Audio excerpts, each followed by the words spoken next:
We are your home theater and AV questions answered. This is AVRant. Want your home theater or AV question answered by Tom and Rob? Send it to question@avrant.com. Welcome to AVRant. I'm Tom Andry, and I'm here with Rob H. Alan. Alan has a question. It's a very serious question. He asks, does the plaid pattern on his recliners have any effect within his theater versus a boring solid color? He asks if it could affect the audio in any way, but on the video side, could it also have an impact? Plaid versus solid. Rob, go. It could affect you video-wise if you got a reflective screen and you can see the pattern reflected back to you like a mirror whenever something black shows up on your screen. Yeah. Or if it's a light-colored plaid and you have a projection set up, it'll reflect some light back. Audio-wise, well, if it's plaid, it's probably not leather. I haven't seen leather plaid. So I'm going to assume it's a fabric cover, which in some ways is preferable to leather. It's less reflective. There you go. That's my answer. Someday somebody's going to use this against me, and when they do, I'm going to be super irritated. But, Alan, I know you asked this question kind of jokingly, and Yes. Rob, of course, in his own way, tried to answer you as he could. But in all seriousness, you've got a real issue here that you need to look into and to address, because plaid is absolutely awful for audio. It is a well-documented fact that different colors reflect sound in different directions. This is an audio fact. It's been said many, many times and reported by many, many people that green will reflect sound directly back at you. It's the middle of the spectrum. Roy G. Bev, G's in the middle. Reflect sound directly back to you. That's right. Green markers. Yeah. And as you go to either side, it reflects sound in different ways.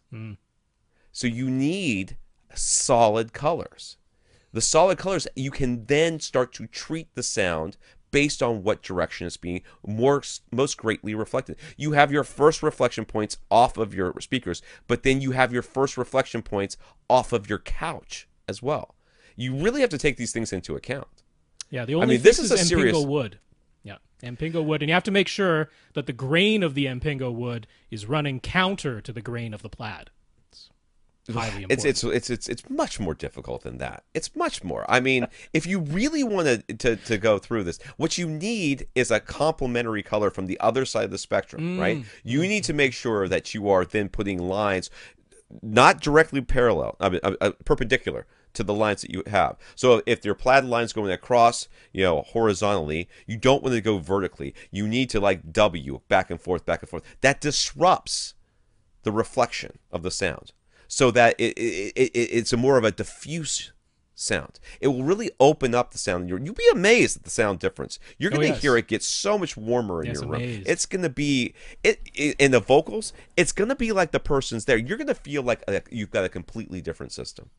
You're going to wonder why you haven't done this before. W's, complementary colors. Don't use Sharpies, because Sharpies, the alcohol in them dries up the fibers in the fabric, and it completely changes everything again. Then you're going back to having to figure out how you're going to deal with now these dry lines going through. That's a kind of worm you don't want to open up. Yeah, it's not just chocolatey mid-range, it's Neapolitan. It will be, if you do it right. It's going to be rainbow mid-range. You're going to feel like you've hit the pot at the end of the audio rainbow. Yep.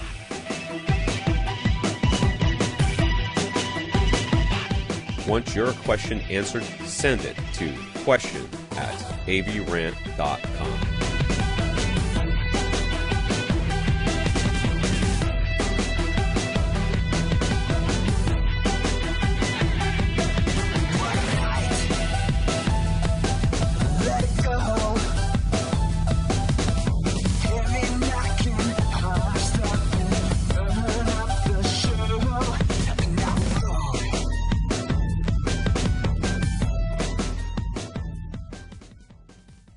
This is AVRant.